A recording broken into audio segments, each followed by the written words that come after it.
যেই মেয়েটা 16-17 বছর পর্যন্ত মা বাবার আদরে বড় হয়েছে, বাড়ির মধ্যে মা কাজ করতে দেন নাই,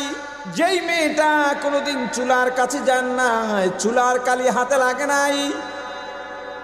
রাতে বিছানা লাগে নাই, মা বিছায়া দিছে, সেই বিছানায় গিয়া শুইছে,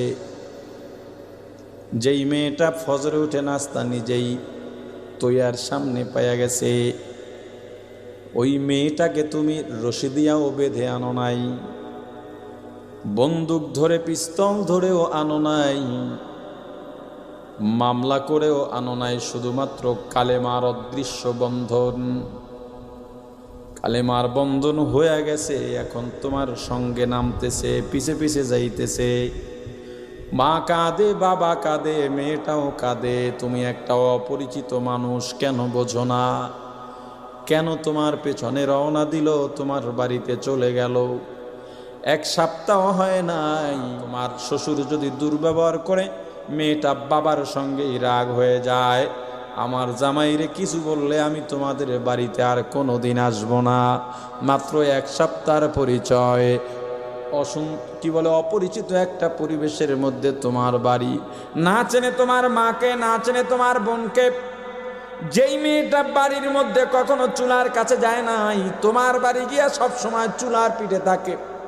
যেই মেয়েটা বাড়িতে সবার আগে ঘুমাইতো, ওই মেয়েটা তোমার বাড়ি এসে সবার বিছানা বিছায়া সবার শেষে ঘুমায়,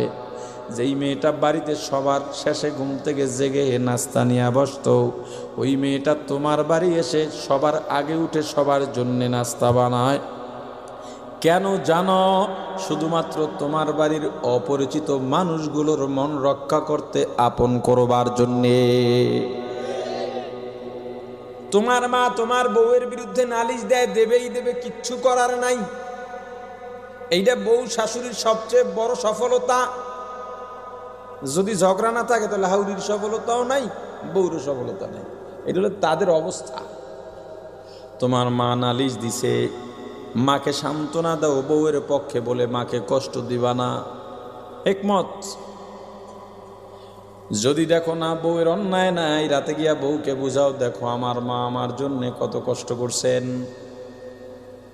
আমার মা আমার জন্য কত কষ্ট করছেন, আমার খাবার ছিল না, মা না খাইয়া আমারে খাবার দিয়া দিছেন,